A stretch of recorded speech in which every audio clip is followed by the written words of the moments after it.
The epic Casebook.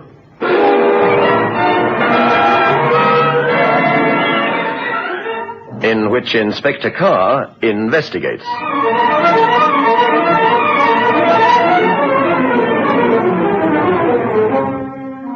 Good evening. When Harold Spencer was found slumped over his desk with the back of his skull cracked open, the brutal murder made sensational newspaper copy.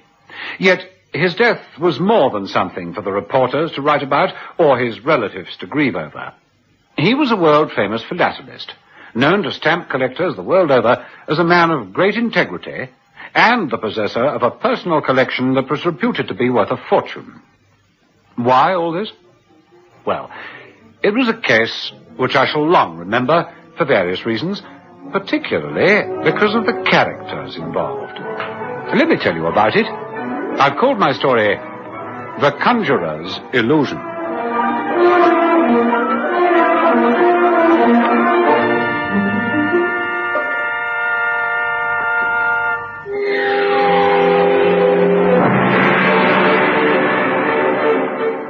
It was the murdered man's wife who reported the killing. She telephoned Bedford Row Police Station, who in turn sent an immediate signal to the murder squad at Scotland Yard. Carr speaking. Operations here, sir. Murder's been reported. Metropolitan area? Yes, sir. Bedford Row Station just came through. Mrs. Sheila Spencer says that she found her husband with his head bashed in. Bedford Row. Spencer? Not Spencer the stamp dealer. That's right, sir. The station has sent out a couple of men. What's the exact time? It's 20 minutes past, sir. All right, I'll be over.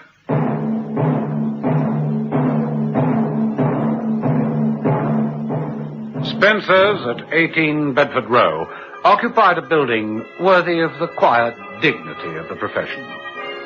Luckily, my good friend Dr. Macpherson was already on the scene.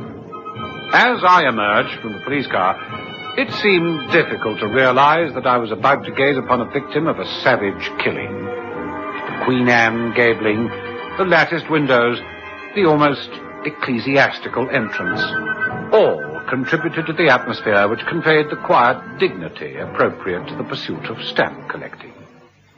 Good evening, sir. Evening, Constable. Dr. Macpherson and a lady are in the office. It's just along the passage, sir, where the light is showing. Thank you, Constable. Here comes Inspector Carr. Hello, Inspector. Hello, Mac. Mrs. Spencer? Yes. My poor Harold. I did suggest to Mrs. Spencer that she went home, but she insisted on staying. Thought you might want a statement. Well, there's no need to detain you here, madam. Let me send you home in a police car. We'll take your statement later. No. I want to make my statement now. The Congo issue is gone. They've killed my Harold, and they've stolen... There's no doubt about the gentleman, Mac. None at all, Inspector. He's dead, all right, I'm afraid. Well, all right, madam. If you are ready to make your statement, may we start at the beginning. How long have you been here? I got here just after 11. You see, I was so worried. Well, just a moment. You got here just after 11, and then what happened? How did you let yourself in? I have a key. I work here with my husband. We went home together, had an early dinner, and then Harold decided to come back to work on the Congo perforated... Stamps? Yes. What time did he leave home? Oh, just after 8 o'clock. Mm-hmm. He promised he'd be home by about 9:30. I tried phoning him. Well, it was just after the 10 o'clock news. I kept phoning. I must have picked up the receiver and dialed at least a dozen times. Then I got panicky. Yes. I called a taxi and came over here. I let myself in with the key. I see the light was on in Harold's office. Opened the door and... Oh, my poor Harold. What did you do then? I was afraid to touch him. I didn't want to believe what my eyes told me. I phoned the police right away. You're quite right. You say that you arrived just after 11. Yes. You said something about the Congo issue, something about it being stolen. It has, Inspector. It is not here. Is that all that's been taken? I don't know. But it was in the safe. And it's gone.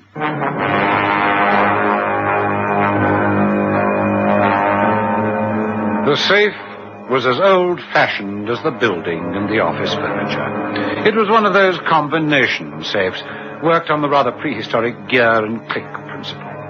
I knew at least 24 cracksmen with sandpapered fingertips who could crack it in less time than you could say Congo. You see, Inspector, they've all gone, all of them. But if your husband was working on them, they wouldn't be in the safe. I don't know. Do you know, this Congo perforated issue was worth over £100,000. That is the entire Archer issue. Archer? Inspector, I see you know nothing about philately. No, I'm afraid not. Let me explain. Congo was one of the first countries to be given a perforated issue. An Irishman named Henry Archer invented a machine. They experimented with this new Archer perforation, which means easy tearing. But something went wrong and the entire issue was withdrawn. It's one of the greatest collections, if not the greatest in the world. My husband was preparing it for dispatch. It had been sold to Gregor Papadoulis. Was the collection insured? Oh, yes, of course. Oh, don't you understand? This is the first and only Lumumba issue.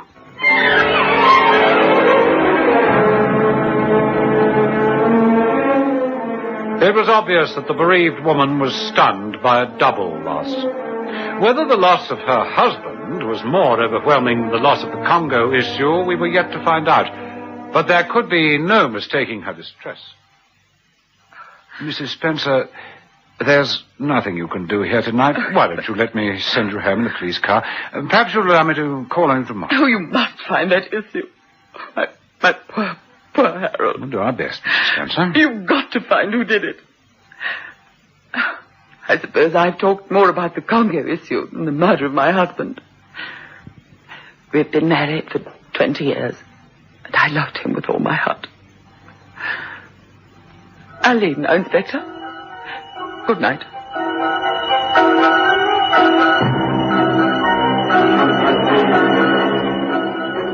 With the departure of Mrs. Spencer, we began our search for clues. Not that I had much hope in that direction. Those who plot the theft of £100,000 stamp collection are hardly likely to leave clues around, particularly when they're prepared to murder. By the time Dr. Macpherson had finished his examination, we were ready to leave.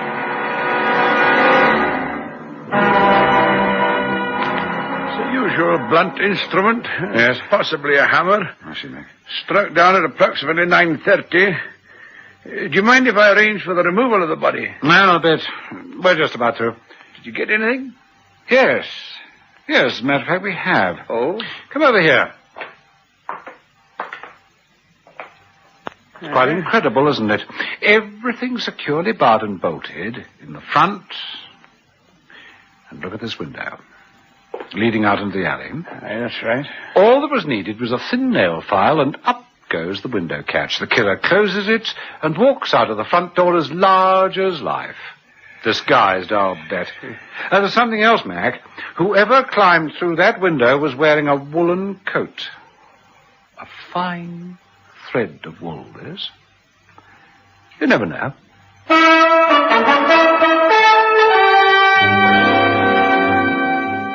And that's something we din into every would-be detective. Never ignore the slightest possibility. You never know. Back at Scotland Yard. All right, Jackson. Lab should be able to tell us the kind of wool this is, the sort of mill it came from, and if the fates are kind, the name of the manufacturer who made the coat.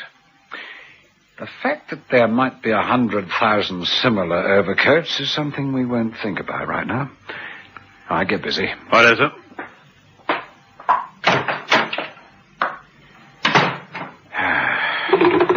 Yes, Inspector. I'll get through to Criminal Records Office, see if there's anything under the name of Harold or Sheila Spencer. Right, sir. And get X-Branch to let it be known that the whole metropolitan area has been alerted. Right, sir. Be in the interests of the underworld to tip us off if they hear anything. They don't like impetuous characters who add murder to their snatchings, okay? Yes, sir. All right. I don't suppose I'll be wanted again tonight, but if I am, I've gone home to get a bit of shut-eye.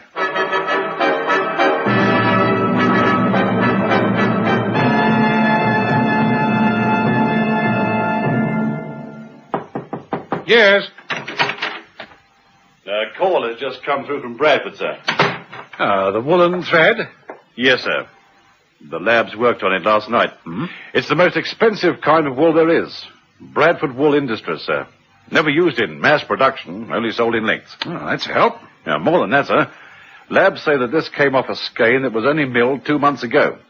The entire output was only 6 dozen lengths. Went to Levy and Anderson, Savile Row. Come on, what are we waiting for?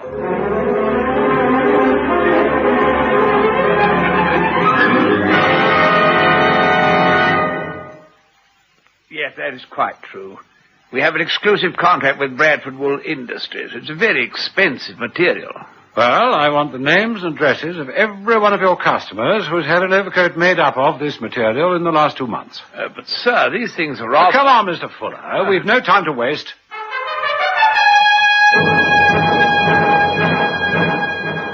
I left Jackson to collate the information and had a talk with the head of X branch. Oh, no. We have our list of those who might be concerned in receiving sparklers, paintings, antiques. But, do you know, I doubt very much if the underworld has such a thing as an organized fence, specifically for storing stamps. Well, why not? Oh, I know they're hot. But if the boys are willing to risk stealing a Michelangelo or a Picasso, if there are rich enthusiasts willing to pay hundreds of thousands of pounds for something no one will see except themselves, which they know to be stolen, why not a megalomaniac keen on stamp collecting? Why not indeed? All I'm saying is that neither Interpol nor the FBI nor ourselves are aware of any stamp-thieving group. Not that the Wide boys are averse to lifting a costly specimen if they get the chance. But that's something else entirely. Oh, I think I'll have a word with this year's president of the Royal Philatelic Association. Yes, I read about the murder and the theft. Terrible business. It is indeed, Sir William. Knew Spencer for 30 years. It was at their wedding 20 years ago. Great loss to Philatelists. There goes the phone. Be a good chap and answer it for me. What with this arthritis, I'm not as spry as I used to be. Certainly, sir. Hello? Inspector Carr, there? Speaking. Oh, is that you, Jackson? Sorry, sir. Didn't recognize your voice. There were only 14 overcoats. We've investigated 13 of them. There's one to go. Huh? Ex-branch told me where you were, sir, so I thought I'd phone you right away. You see, a coat of the wool was made for Sir William Lasbury. I see. All right, Sergeant Jackson, thank you. For you, I suppose. Yes, Sir William. Well, I think I'll be getting along now. There was a nice overcoat I saw in the hall stand. Should be. Deuced expensive. Oh? I knew it was worth it. You don't get wool like that very often these days.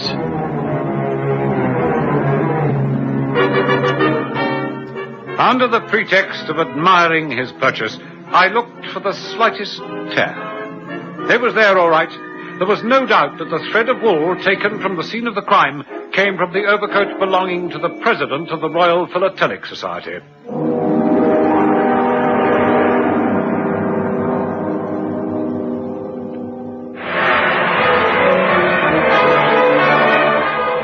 Sir William, the murderer. The thought was fantastic. Yet if there was one thing we members of the force are taught, it is that a suspect must be treated as such, whoever he may be. There's something on your mind, Inspector. What is it? How long have you had this overcoat, Sir William? Not very long. Here's my man. He'll be able to tell you. Phillips, sir. When did I take possession of this overcoat? 8 weeks ago, sir. I've still got the delivery chit. Why, sir? This is Inspector Carr, New Scotland Yard. Oh, good day, sir. Phillips has been my prop, servant and friend for 30 years.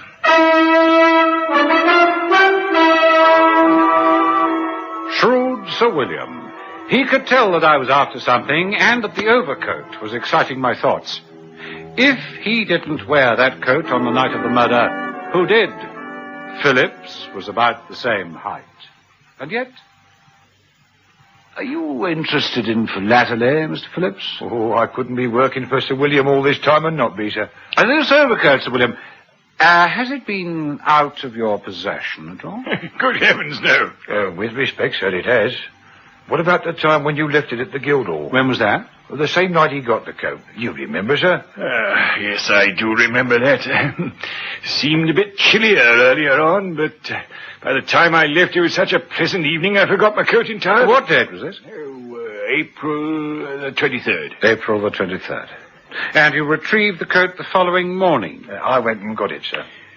Oh, since the murder was only committed 3 days ago, that's not going to help us any.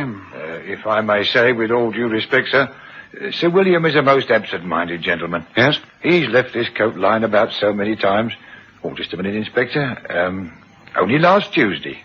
I said the overcoat was like some conjurer's trick. Now you see it, now you don't. What do you mean by that? You remember, sir, when you had that conference here last Tuesday? I do. What of it? Well, sir, you know, the following morning your overcoat was gone. It was it? Yes, sir. It came back by special messenger Thursday morning. A gentleman took it by mistake.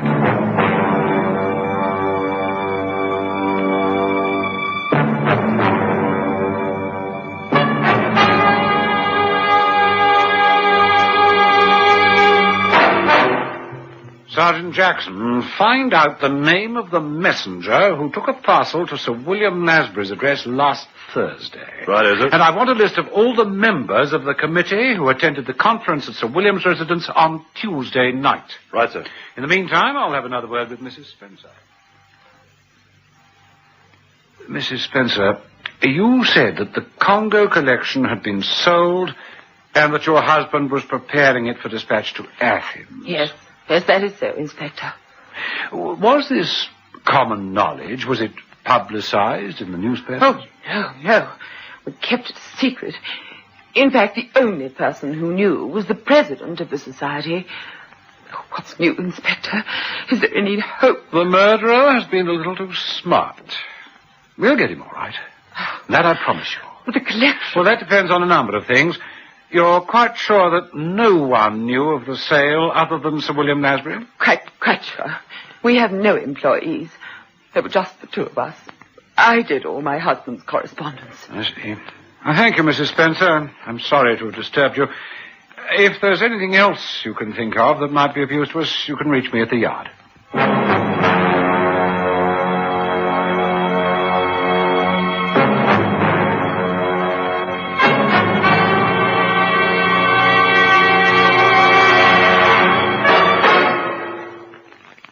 Bad luck with the London messenger officer. Huh? The youngster who delivered the parcel didn't do it officially. It says he was stopped in the street, given 10 bob, and asked if he would deliver the parcel round the corner. I thought something like that had happened. Couldn't recognize the man, I suppose? No, sir. All muffled up. Well, the kid was so bowled over by the 10 bob, he didn't stop to look at the man in case he changed his mind. Oh, well, I'll have another word with Sir William. You know, sir, climbing through the window like that, striking Spencer, was the act of a desperate man. Supposing Spencer had turned round a second earlier, supposing he was seen. Somebody wanted to get hold of the Congo collection quickly before it was sent to Athens. Did you know it was going to Athens, sir? Of course.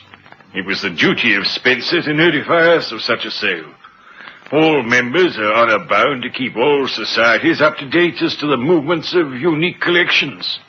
Spencer told me, and I informed the committee, or swearing them to secrecy, of course. Well, by now you'll have gathered that the murderer was wearing your overcoat. I suspected something of the sort. I have to ask you, sir, where were you at approximately 9:30 last Wednesday night? Where all men of my age should be, at home. And I can tell you something else, Inspector. If that is the time Spencer was killed, Phillips has an alibi, thank goodness. Huh? He was here. We played chess together until I retired at 10:30.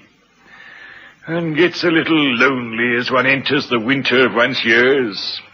I suppose you're thinking of the possibility... I'm thinking of the possibility that the two of you planned the robbery. He gives you an alibi, you give him one. I'm thinking that... What's the use? I don't think anything of the sort.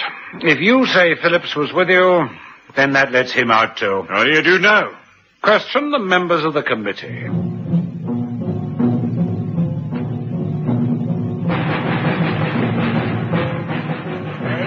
giving a lecture at the university. Why do you ask?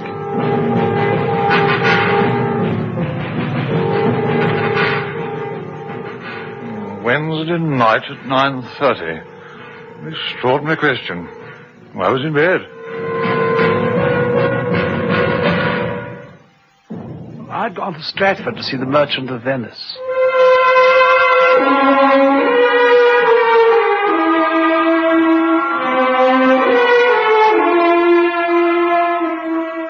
Despite an appearance of vagueness and absent-mindedness common to a certain type of intellectual, the members of the committee were men of a high intelligence quotient. It would have been easy to fake an alibi if one went to sufficient trouble. Mr. Angus Buchanan, for example, who said he was at the cinema.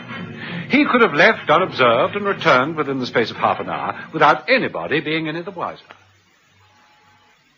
Jackson, I want every member of the committee here at Scotland Yard at 6:30 this evening, with the exception of the President. And don't take no for an answer. What is it? And I want that messenger boy here at 6:15. I've got the idea, sir. All right, lad, it's up to you. Now, Sergeant, those that go out will take that door there. You understand? Yes, sir. Send Mr. Angus Buchanan in. Right, sir.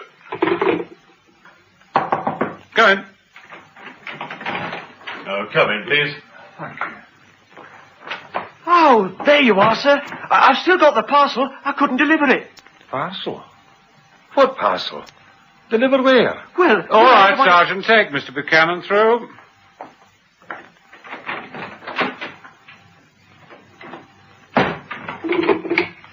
Send Mr. Masters through. Right, sir. Go in. This way, please. Oh, there you are, sir. I couldn't deliver that parcel. I don't know what you're talking about. You know, sir, the coat you asked me to deliver to Brook Street. Overcoat? You must be mad. All right, hold him. Mr. Masters, we're holding you for questioning in connection with the murder of Harold Spencer.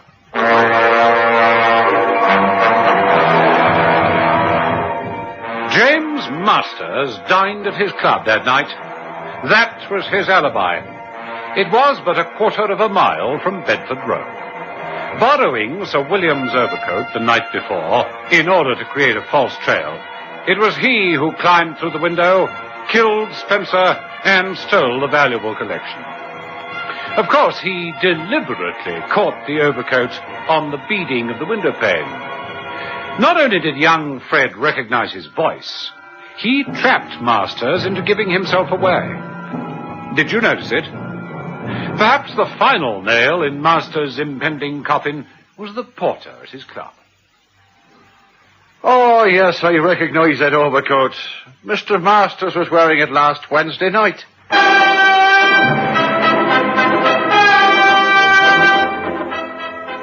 Yes, we had enough to secure a conviction, particularly when they found the collection wrapped in brown paper in Masters' private safe. I was rather amused at Sir William's question. What I can't understand, Inspector, is why you were so sure I was innocent. We philatelists can be quite fanatical. Well, that was an easy question to answer. Could you? And what about the murderer's slip of the tongue? Did you notice it?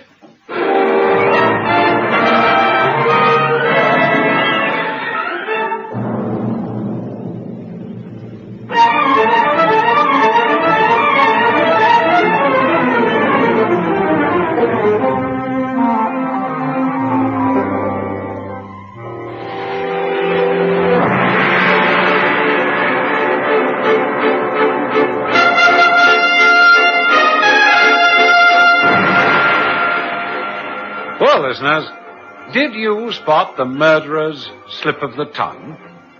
It was this. You know, sir, the coat you asked me to deliver to Brook Street. Overcoat? You must be mad. Now, the messenger never mentioned overcoat.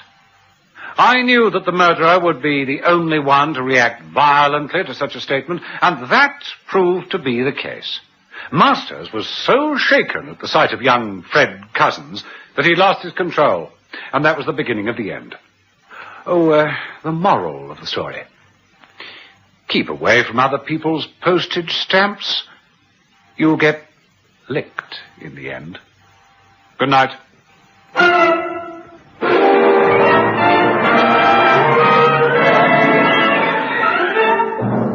The epic Casebook was produced by Michael Silver with Hugh Russ as Inspector Carr.